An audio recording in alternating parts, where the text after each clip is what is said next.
బలరామకృష్ణులు గురుపుత్రుడి తెచ్చి అప్పగించుట.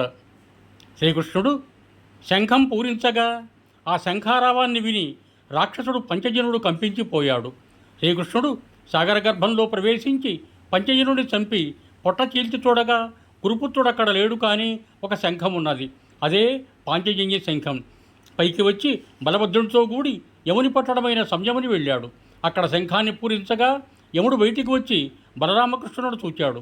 వారు నారాయణావతార పురుషులని గుర్తించి నమస్కరించి ఏమి ఆజ్ఞ అని అడిగాడు. శ్రీకృష్ణుడు ఇలా అన్నాడు: ఓ ధర్మప్రభువు, మా గురుపుత్రుడు నీ వద్దనే ఉండవచ్చు. అతనిలో ఏదో దోషముండటం చేత దండించడానికి ఇక్కడికి నీవు రప్పించి ఉండవచ్చు. అయినా అతడు మాకు పూర్వరూపంలో కావలసి ఉన్నది అని చెప్పగా స్వయంగా నారాయణుడే కోరినందున యముడు ఆ బాలుని తెచ్చి ఒప్పజెప్పాడు. యువం భూయాత్.